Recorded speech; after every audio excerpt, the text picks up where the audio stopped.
IVM.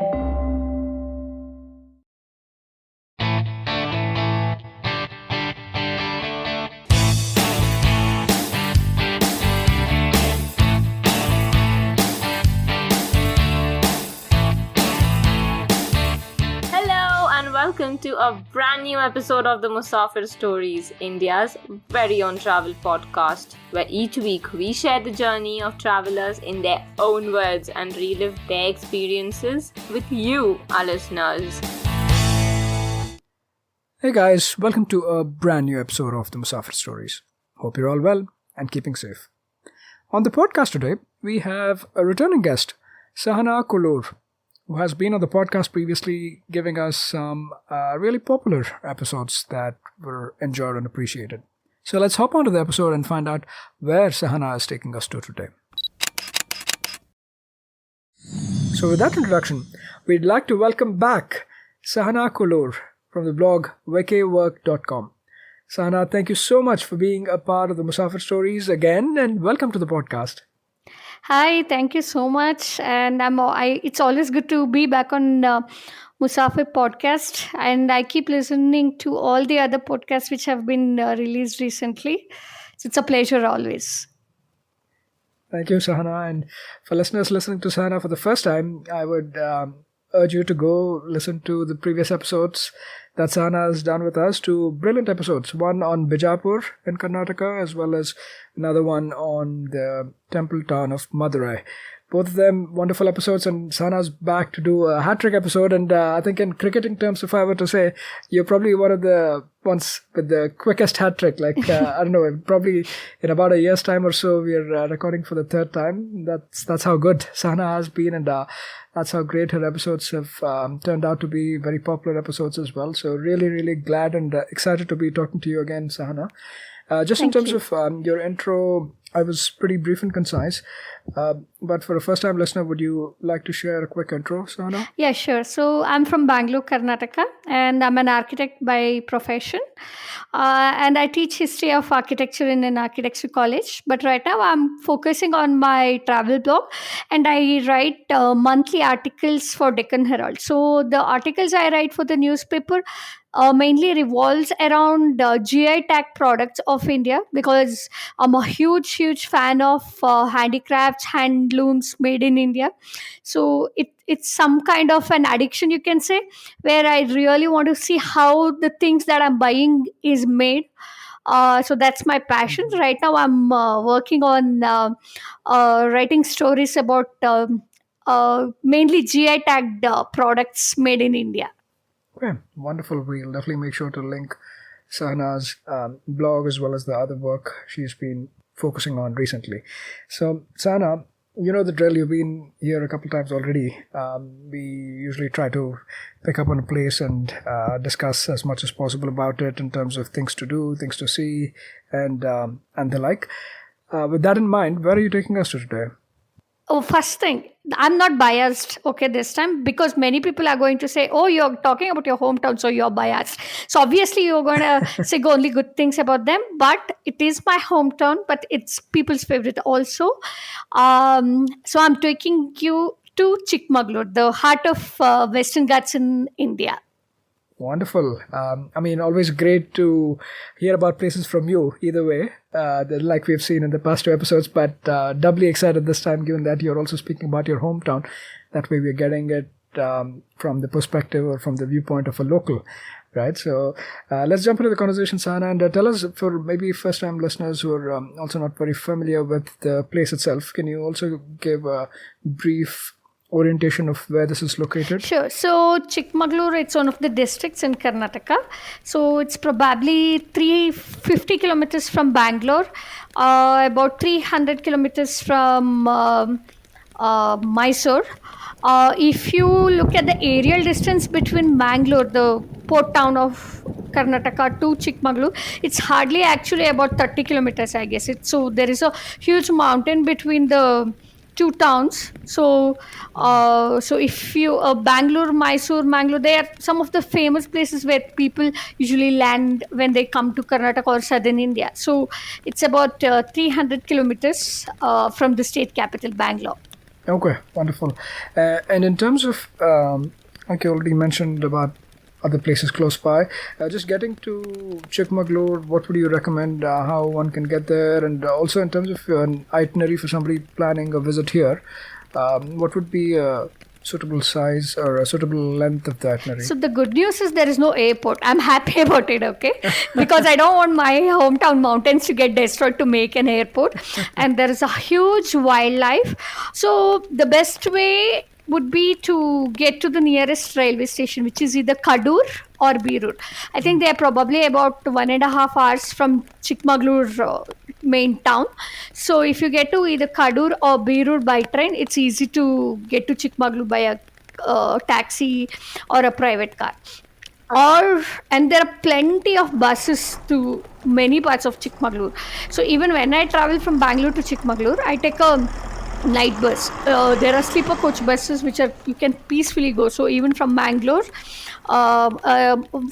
there are day buses. From Mysore there is night bus, and even from Bangalore there are plenty of buses. So either bus or train would be the best way. And another good thing is the roads are very nice when you go from Bangalore to Chikmagalur. So first you will cross the highway and then comes the Ghat section and things. So if people want to really, people those who enjoy driving, so road trip is also a good option. Okay, brilliant. And in terms of the length of the itinerary that you would recommend, obviously you're local here, so you have good experience. But for somebody planning on visiting here first time, what length of an itinerary would you recommend? Here, it may be an unpopular opinion, okay, because Chikmagalur is treated as a weekend getaway from most of the people who are around the thing. But I really feel you should spend at least 5 days here. There is so much in terms of hiking, and these temples in Chikmagalur are really not that famous. So you can really have the entire temple for your own at times. And most people stick to the Chikmagalur town and the resorts nearby. So I really suggest you keep at least 5 days. I would say 1 week is wonderful, but majorly, especially from Bangalore, people consider it as a weekend getaway. Okay, brilliant. So let's dive into the itinerary and find out a little bit more about what different aspects one has to see beyond. Like usually you tie Chikmagalur to good weather and coffee plantations and probably like leave it at that, right? Like you mentioned, most people come here for the weekend and most people enjoy it in the resorts and then go back. But I'm really looking forward to finding out about the other very diverse aspects of an experience, of a travel experience that one can have while visiting Chikmagalur. And what time of the year would you recommend is best to visit?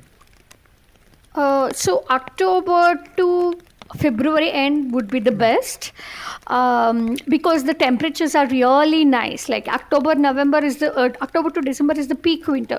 But another crazy thing is, for example, my husband loves to visit Chikmagalur during rain. I don't know how come. I am scared, being a Chikmagalur, and I'm scared of leeches. I hope people are aware of that insect that gets stuck onto your foot and skin and sucks your blood. So they grow plenty during December, August, the rainy season. Okay, so if you are a crazy person like my husband who wants to ride a bike in the rain, climb the mountain when it's slippery, then August is your time too. And the another part about August is it's the greenest time of the year. So it's like the play of rain and clouds and a little bit of sunshine. So and you constantly hear the music of peacock singing during rainy season. Yeah, I can tell you, your husband is not alone. There's a lot of us who love, oh my god, enjoy trekking in the rain. Obviously, not rain pouring down like anything, but when there's a light drizzle and you get to walk in the greenery, especially the weather's also really nice at that time. It definitely is an enjoyable experience. So, different options for you to check out depending on the time of the year you're visiting as well. Also, just about the name, right? I know for us Kannadigas and Kannada speakers, Chikmagalur will easily translate to what that means, right? But you want to just provide some insight into that? Yeah, there is a story that says what we call as paleygara, or person who takes care of the town, had two daughters. He gave one a part of the town to his elder daughter. That became Magaluru. That means town of elder daughter. And the other town which he gave to his younger daughter became Chikmagalur. That means younger daughter's town. So many people confuse Chikmagalur with Chikmagalur because Magaluru sounds same. But Mangaluru got its name from Mangala Devi temple. It's Mangala, where this is Magaluru. So there is a story that says that it belongs to the town of younger daughter of a paleygara or somebody like that. Exactly. This is the reference I came across as well. And like you rightly mentioned, people, I think even now I see people, they confuse in Chikmagalur, Mangalore, right? Like they confuse and pronounce it that way too. So don't be surprised. But the right pronunciation is Chikmagalur, or the younger daughter's town. Awesome. So with that context and background, both geographic orientation plus some background, historical perspective, etc., now being set, where do you want to take us to? Like for somebody visiting here for the first time, what do you recommend they start off the experience with? Sure. Would you like to start with the adventure or just chilling? What do you want to start with? Maybe we'll get started with the adventure, so that way we have time to chill after. How does that sound? Sure, that sounds perfect actually. You need to rest after hiking. Yeah, exactly. In Chikmagalur, it's mainly the mountainous region. Highest peak of Karnataka, which is called as Mullayangiri, is kind of an emblem of Chikmagalur. So Mullayangiri, Chikmagalur, the moment you say Chikmagalur, everybody knows Mullayangiri. And it's super, super famous on the truckers and hikers around. I would like to take you guys to Mullayangiri peak first. And when we talk about hiking or trekking, it's not as difficult as probably I would say, in my experience. It's easier than hiking in Petra. But you just have to be a little conscious and because you will be walking a lot by the cliffside, and there are steps at some places, and there are two trails, which is one is called a Sarpadari trail, which is like a serpent, and you have to walk a lot and things. So when you reach the peak of Mullayangiri, it's like you reach the clouds. And you see the green patches. There are paddy fields, coffee, and many things which is totally green. So Mullayangiri would be like my top recommendation. And for those who can't walk, to an extent you can take your car and park till a temple, and then if you really want to reach the topmost peak, you have to walk. The next would be the next famous peak, which is Baba Budangiri. So there is a very nice story about it. Not story, it's in fact the fact. So a Muslim saint named Baba Budan, who had gone to Mecca for his pilgrimage, was coming back, and he smuggled some of the coffee beans from a port in Yemen to India, and he comes to Chikmagalur. So, and he comes with the coffee seeds, and he plants it in the mountain called as Chandradrona parvata. So, I don't know what was his intention, like if he wanted to convert the entire area into coffee estate or what, but thank God he did. So from there, the coffee planting cultivation began in India. Actually, it's the first place where coffee plants grew in India. So it spread like that, and during British time, the coffee was taken to Coorg, also Madikeri. So in Baba Budangiri is another peak where again you are on the cloud, and there is a beautiful lake called Gaali kere, which really you never know the lake exists there, okay? Because especially during October to December, it will be covered with clouds and fog. So it suddenly opens up, so you see a water body, then you see the valley. So it's something literally like somebody painted the entire earth green. So, and in Baba Budangiri there are two temples. So, a Hindu temple and a Muslim dargah, they are attached to each other. They share the common wall. So, one is Dattatreya Pita and the other is the dargah of Baba Budan. So, both Hindus and Muslims consider this place as sacred also. Yeah, one of the very popular places, right? Like you mentioned, even from a pilgrimage perspective, a lot of pilgrims visit here, and I believe 1670 AD is when Baba Budan made that journey, and while returning from his Hajj pilgrimage, he smuggled those coffee beans. But I don't know, like one way or the other, the origin of coffee in India began from there, and this region, right, and then around the southern part of India is also one of the highest coffee producers in India. Awesome. So we've kind of touched upon a couple of interesting hiking trails now. One being the highest peak in Karnataka, and the other one also having this marker in terms of being the place where almost coffee came to India from, plus the religious significance of it as well. Where next to, Sahana? The next one is my husband's favorite, and I find it little hard to climb this fort. It's called as Balladarayana Durga, and it's not as famous among all the weekend travelers as much as they would go to Mullayangiri or Baba Budangiri. Definitely, I'm not saying it's an offbeat place. Nobody knows that it's a hidden gem, but kind of a hidden gem because it's a little difficult to climb here. So probably it's one of the most beautiful places in Chikmagalur. It's closer to a place called Kere. So this uphill trek takes about 3 hours, and as you are reaching the top, you see the remains of an old fort. So there is no fort or walls or palace kind of a thing, but like how you see Hadrian walls across UK, right? There's a long, probably 3 feet high stone wall passes across the mountain. So it's again the valleys and greens, and it looks that green and smooth. So the shades of greens that you never know existed, you can see here. This is my favorite place in Chikmagalur. Yeah, I can definitely say it's definitely not an exaggeration. And like you mentioned, sometimes you wonder whether these places really are in India. And I'm glad that you got to cover some of these.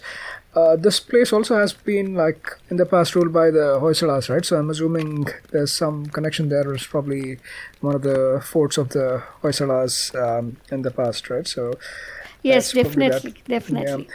Awesome. So where next to? So the next, it's pretty famous, and I would say it's little crowded.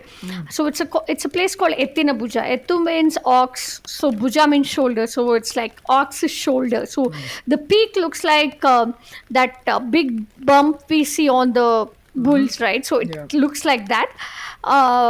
So it's closer to the famous Chamadi Ghat, the Ghat section, and it got really popular after one of the Kannada movies called Love Mocktail 2 or 1, I'm not sure.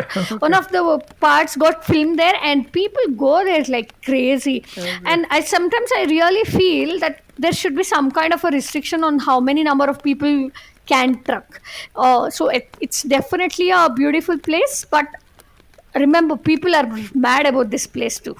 Okay, yeah, I'm pretty sure I've seen both part 1 and part 2 to go back and see which one covered this.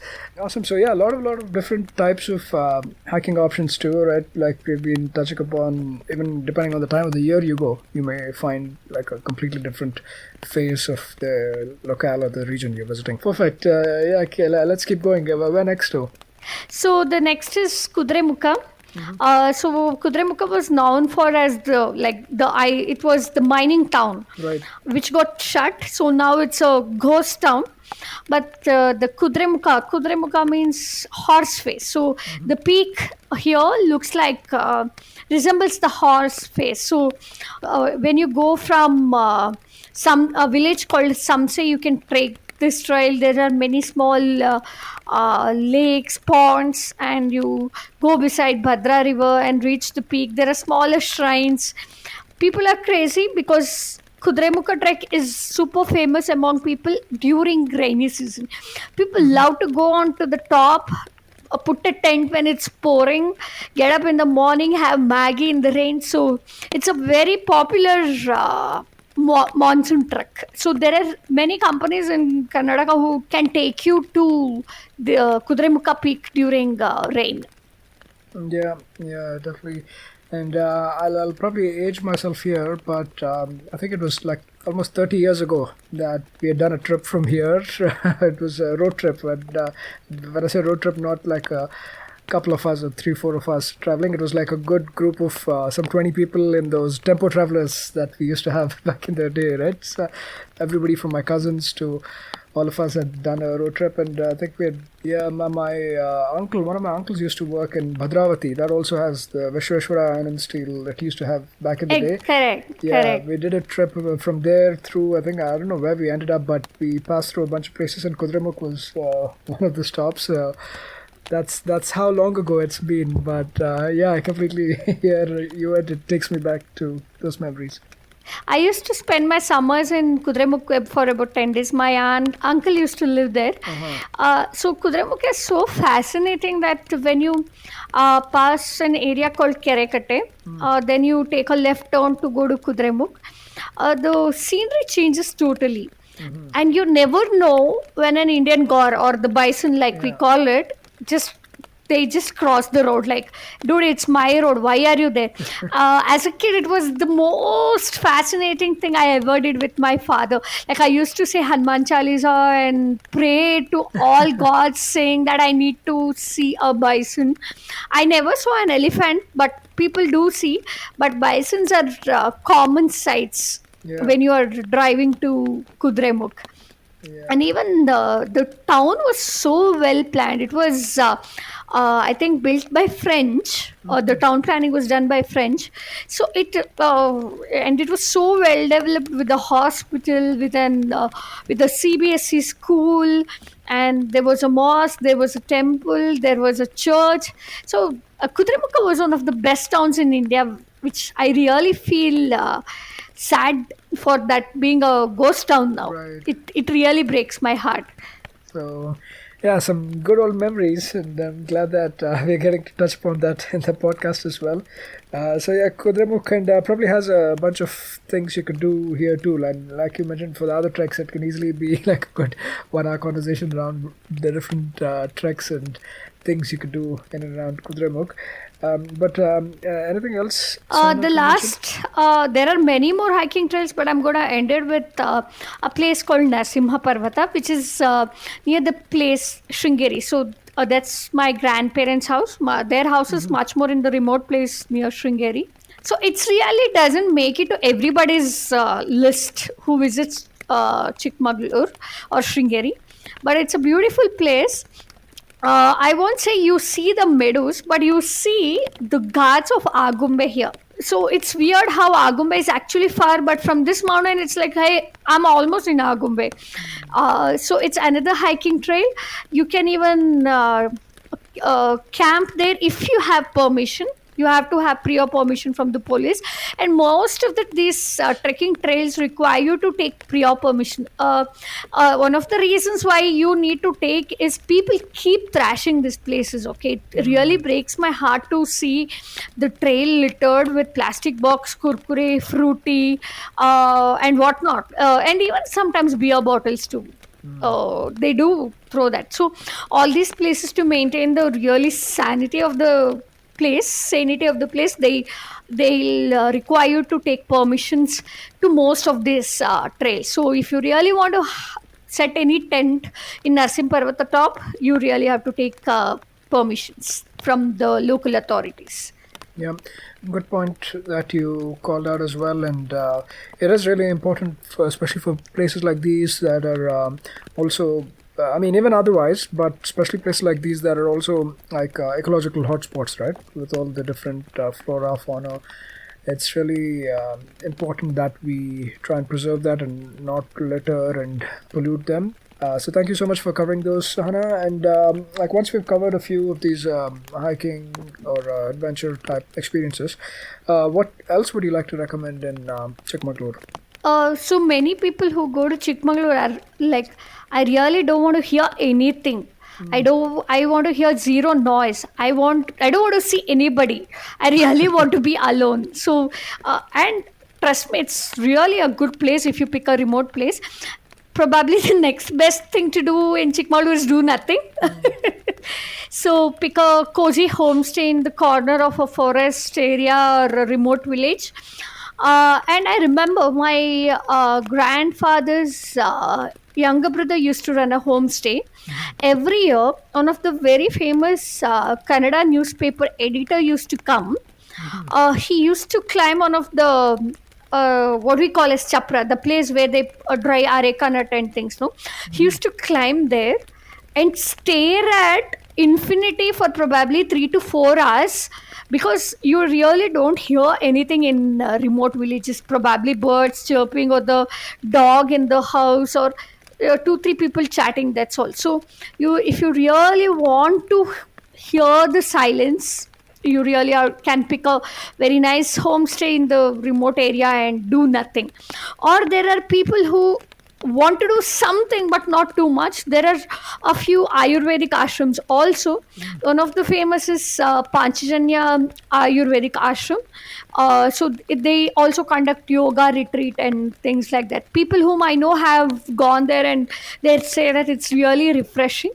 And another one which my family take Ayurveda treatment is from it's called as Arogyniketana Ayurveda Ashrama.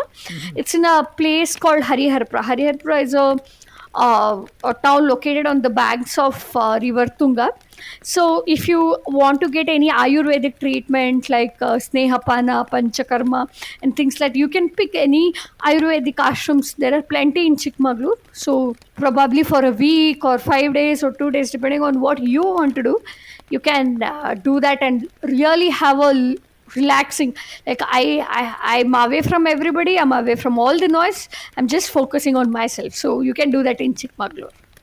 Yeah, for sure. Definitely something to consider as well if you want like a true break from, especially if you live in a noisy city like Sahana and I have lived mostly in Bangalore.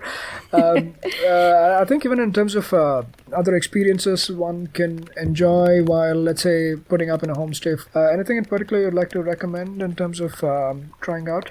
Actually, another interesting thing about Chikmagalur is I realized it when I went to Salzburg. So Salzburg is, I think, at 424 or 425 meter altitude, and Chikmagalur is at about 1090. So the altitude level of Chikmagalur is much higher than Salzburg. So imagine how hilly and fertile land, rainfall, and it's like on heaven for growing coffee, pepper, cardamom, betel nuts mainly, and partly tea also. So whenever you go to Chikmagalur, I really feel visiting any of these plantations and their curing centers, it's really part of the experience. So, and Chikmagalur is full of mansions. You won't believe it. I have been to my dad's friend's house and all. They have teak wood furniture, teak wood bed, teak wood door, which we cannot afford in a Bangalore household. So you'll really understand why the culture of Chikmagalur is that way, because it's full of estates. So there are coffee estates, tea estate. So you can go to tea factory tours.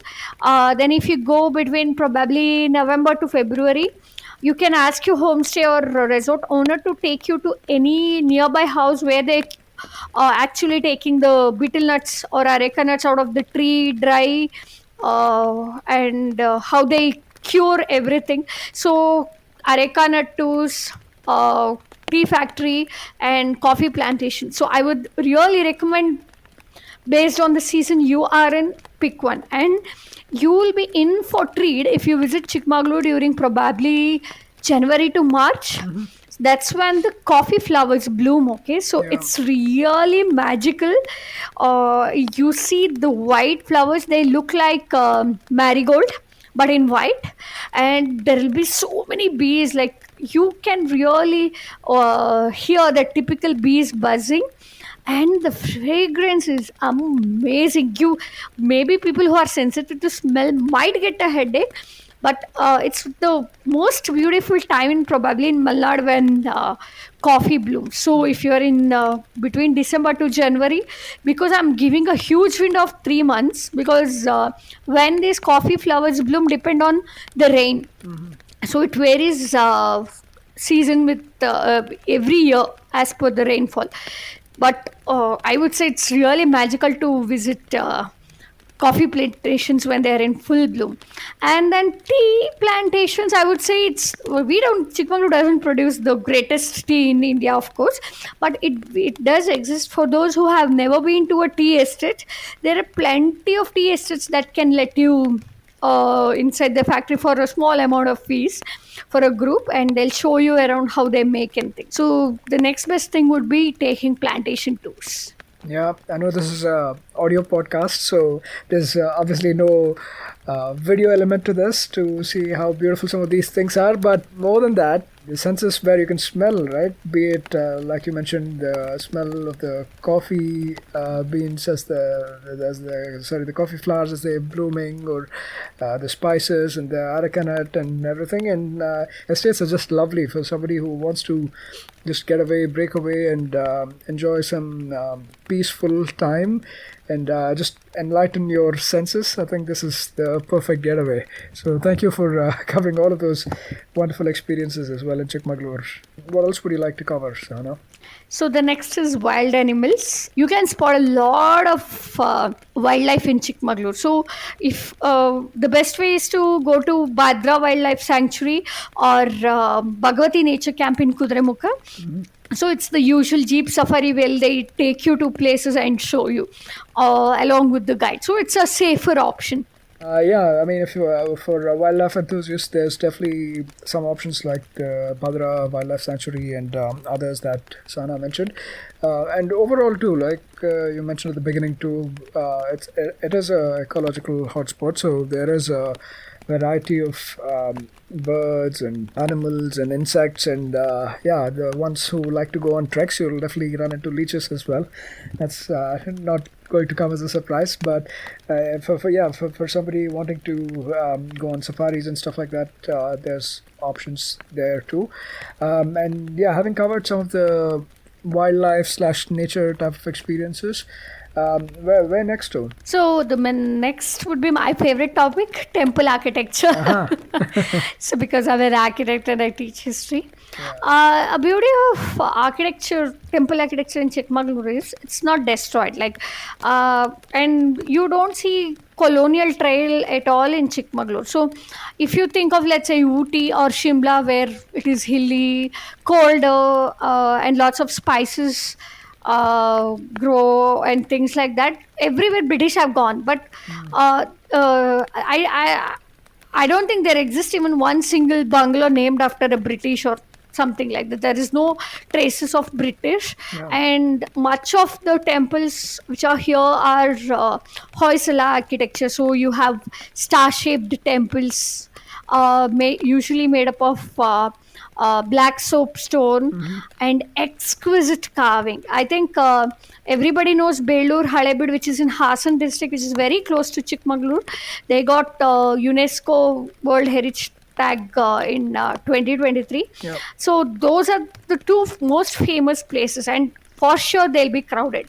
So Belur Halebid is like every school will take their kids to Belur Halebid for an excursion, including I have also been. So it's kind of crowded, definitely worth. But there are many temples like people don't know much about. For example, Belavadi, which is near Halebidu, again it's a similar temple to Halebid, but not with less crowd. And there is one temple called as Lakshmi Narayana temple near Jaugal. So not many people know about it. Then another favorite is Amriteshwara temple in Amrutapura. It is little far from Chikmagalur town, but it's one of the most beautiful temples where you can't believe that the temple is not made with machines. Then there is one more temple in Hiranallur called Mallikarjuna temple, which is, again, I think it's a blackish brown stone temple. you can keep staring at them for hours together. Yeah, absolutely. And I think, like you rightly mentioned, pretty much one of the unique characteristics of temples of this time in this region, right? The Hoysalas primarily is the black soapstone and just the shine they have about them, right?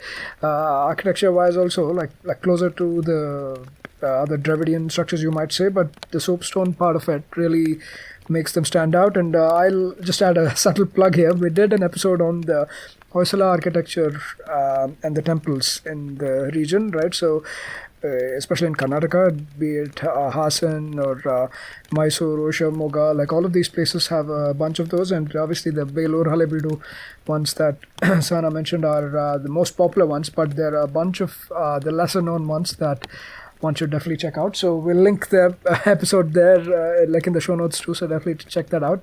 Initially, you may only think, okay, Chikmagalur is coffee, is estates, is resorts, and having a nice time. But just in terms of options, there's so many, be it adventure to wildlife to now even temples added to the mix.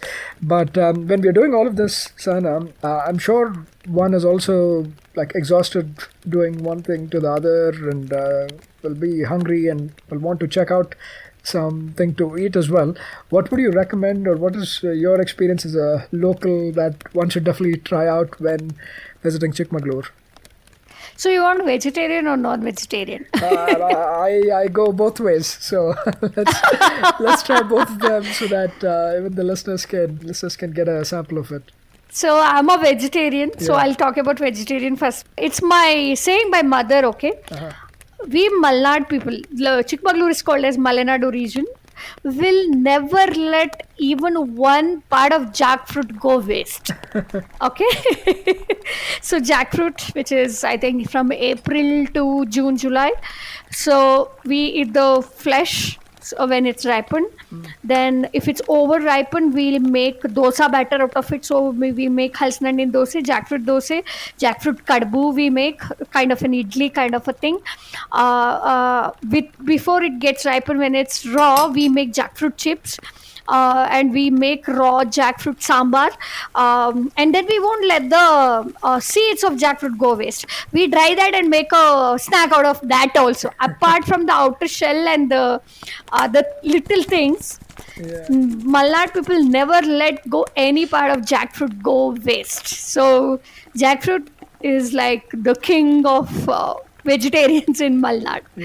So that's, I'm talking about a seasonal food. Other than that, you'll have neer dosa, then idli is obvious, and akki roti, that is my favorite.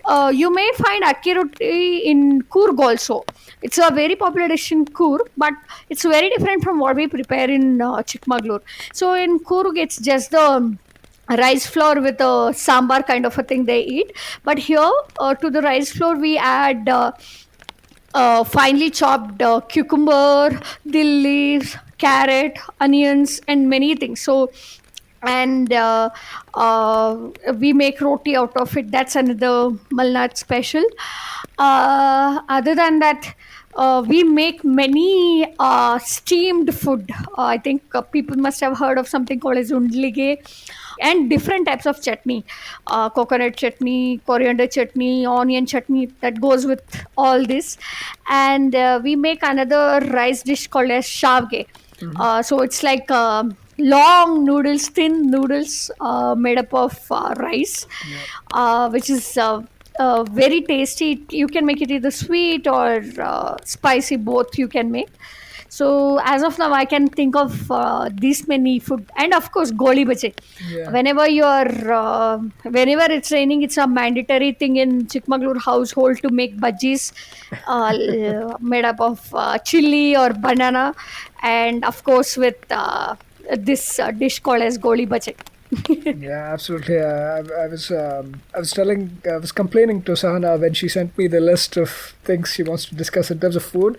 I think when I checked my email or whatever, it was like a Friday night, and I was like, why did you have to send it to me at this time, or why did I have to open it at the Friday night? That like all of these, like literally mouth-watering dishes that you feel like you have to go back up now even after dinner and eat on something just to fulfill your cravings. And remember, we are only touching upon the vegetarian side of the offering Yeah. so far, and you would be surprised at the kinds of non-vegetarian offerings also that the place has to offer. And do you want to touch upon some of those, Sahana? Sure. So, when I was writing about Chikmagalur, I'm like, hey, do we even have non-vegetarian food? No, I think we are all vegetarians. I probably claimed, okay. Then I called my friend. She's a Vokaliga. She's a Gouda.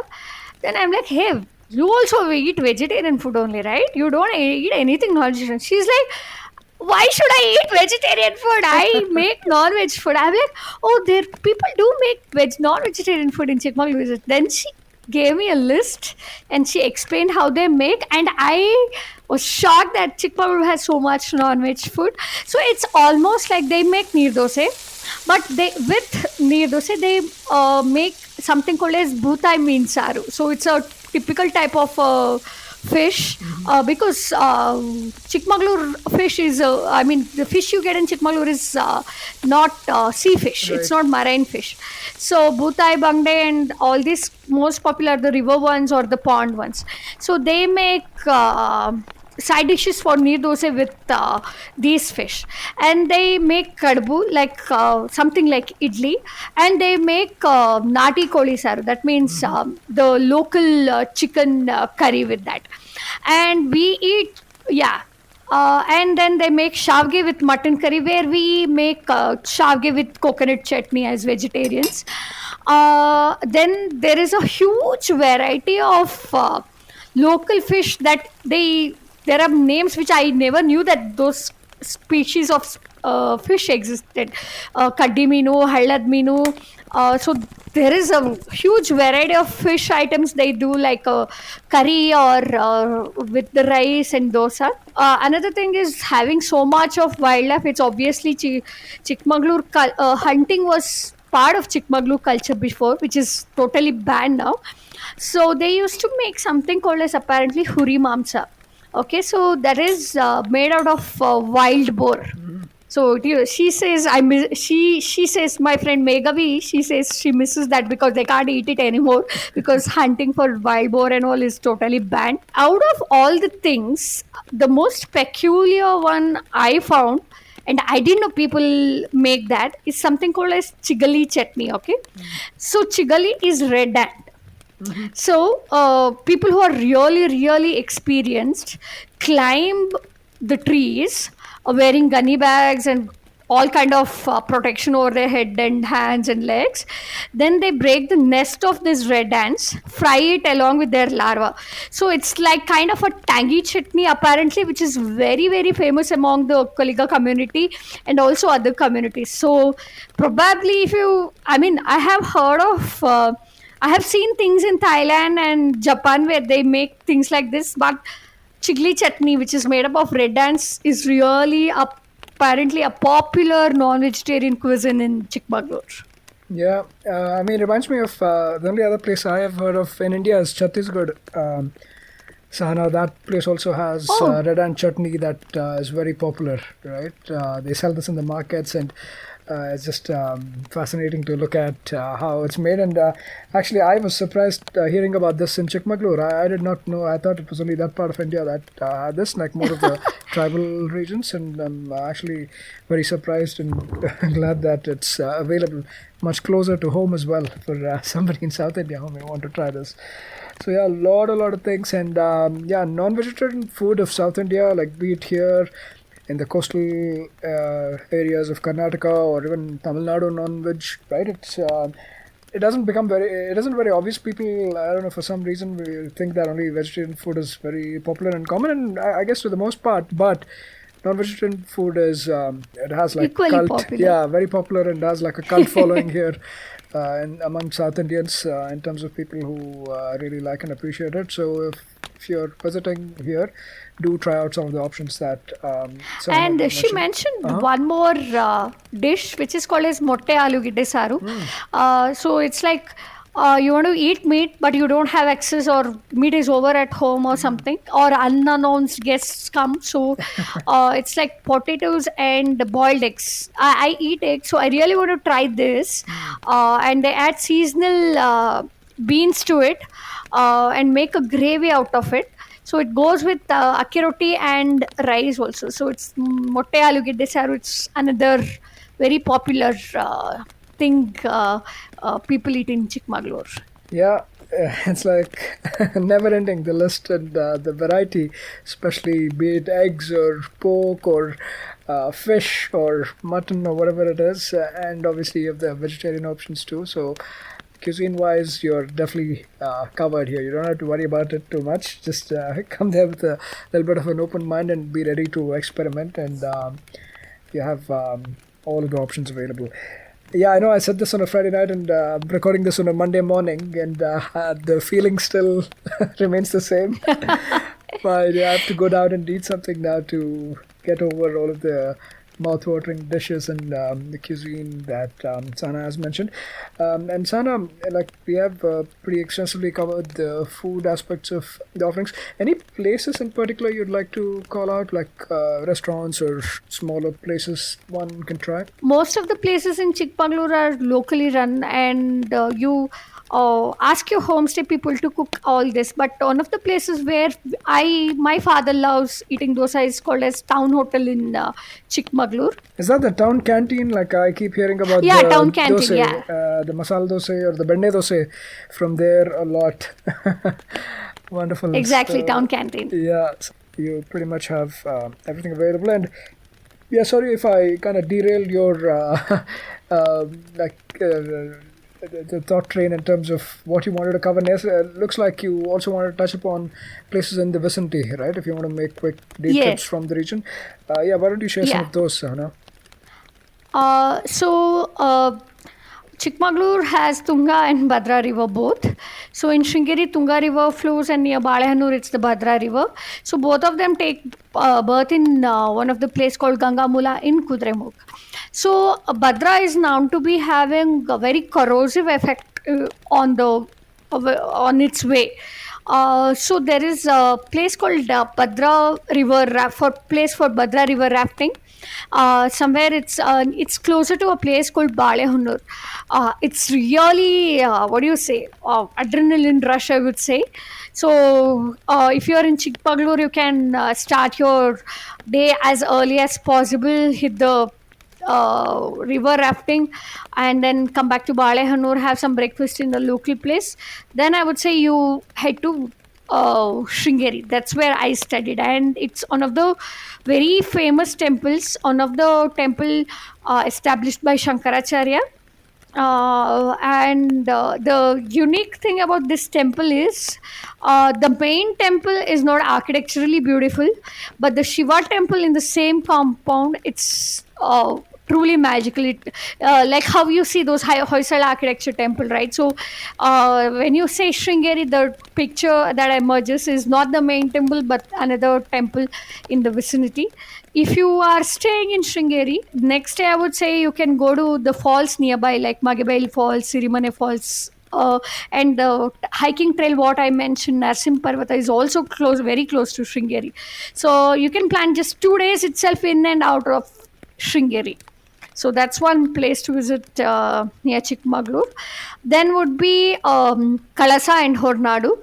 Kalsa has lots of tea estates, and near Kalsa there is a place called Kyatinmaki. Again, it got over popular because of, I think, Galipata 2 movie and also Love Mocktail.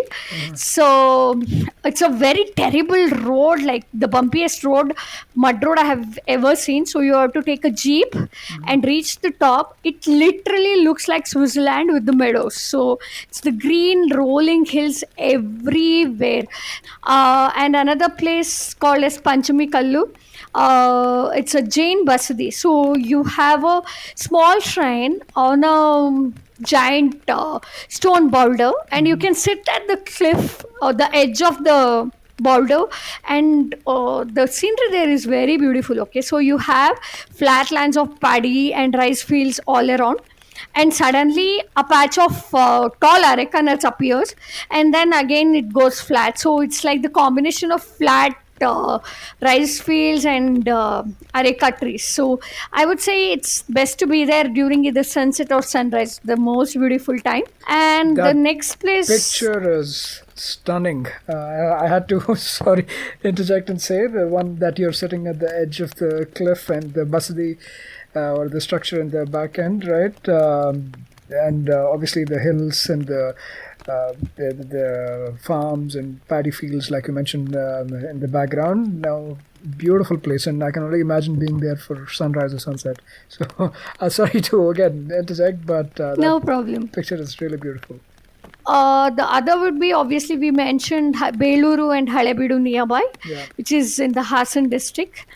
And people who really love driving and are good at driving, I would say you should take a drive on Charmadi Ghat.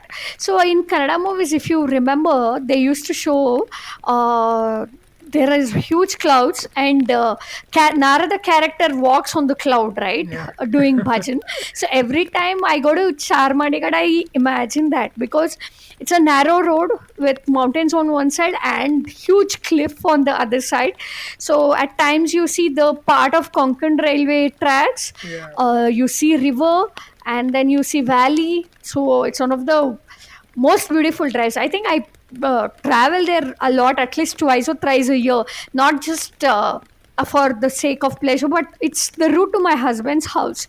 So every time I go there, I make a video and I feel, wow, such a nice place. I have never gotten bored of Charmadi Ghat. Yeah, definitely worth it, and obviously the sceneries will keep you occupied, but make sure you also keep your eye out on the road, because the bus drivers also have a day out on Charmadi Ghat and Shirdi Ghat. Like whenever you're making that trip to Mangalore, I always come across these crazy bus drivers, right, who are really driving rash. But yeah, thank you so much for covering all of these wonderful places, not just in Chikmagalur town and the vicinity, but also well beyond that. For somebody visiting this place and has time on hand, they can definitely make some day trips out of here.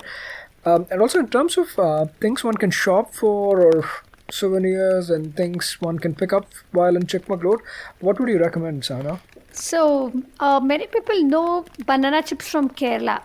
So Yeah. Chikmagalur is also another banana chips heaven. And most of the time when I was in college, or even now, the first thing people ask when I come back home is, did you get banana chips?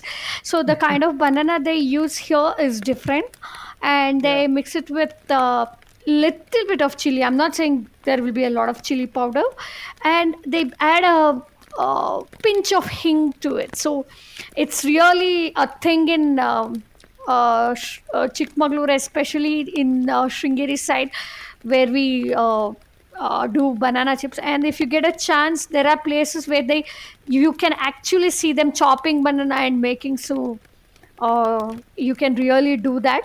And the next thing would be, I say, coffee powder. Obviously, you have to buy coffee powder from Chikmagalur, Yeah. and it's filter coffee. So it's not the. I have tried making black coffee out of it, but it didn't come out well. So you buy a filter and filter coffee powder. So the most famous one brand is called is Panduranga Coffee. So it's available in almost all the shops in Chikmagalur. So if you're not visiting any coffee curing center or estate, you can pick up the brand Panduranga Coffee. And then, of course, spices. India itself is a home for spices. So, pepper, cardamom, nutmeg, turmeric, betel nuts, and even what do we call gooseberries. And there are many oils made up of the herbs which are available. I don't even know the names of it. For example, as a kid, we used to use something called as matti soppu. I don't know what's it called in English. So these kind of herbs and spices are plenty available in Chikmagalur. So I would say green pepper, cardamom, betel nut. So you should grab those. And if you really want to keep something very like a showpiece in your house, I would say you should buy Hale Topi. So Hale Topi is something made up of the sheet of areca leaf after the fruit is taken out. The leaf sheets, they make a hat out of it. Usually, it's the farm workers' hat they use to get protection from heat, rain, and whenever they're working, if they fall, it protects them. It's really kind of a hallmark of Malnad region. And then, of course, there are areca leaf plates. You do get this in Bangalore and Uttarakhand and other places, but as a lot of areca plantations around, these are one of the things to buy. And actually, you can put it for good use.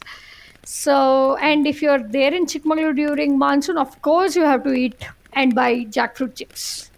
Yeah, wonderful. A lot of interesting things there, be it the alatopi or obviously your banana chips, right? Very unique and different from the ones that you get from further down south in Kerala.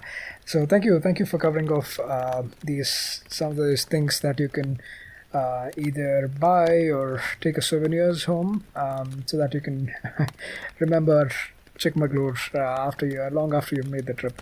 Again, Sana, thank you so much. It was a delight and a pleasure to visit with you to your hometown this time, and go and explore Chikmagalur beyond the usually spoken about things like coffee and estates, and resorts and homestays. We really enjoyed the nature aspect of it, the cultural and religious and temple architecture aspect of it as well as the other things you had to share with us.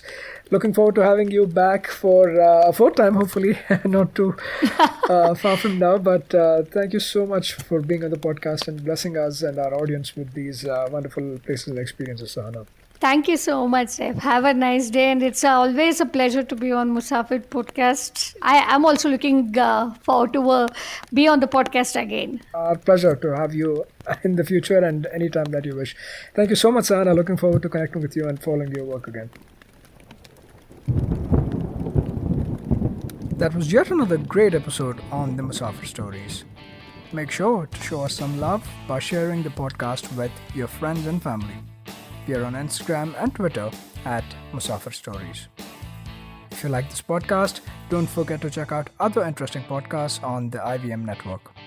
You can listen to us on the IVM podcast app or the website. Follow us on our social media. We are at IVM Podcasts on Twitter and Instagram.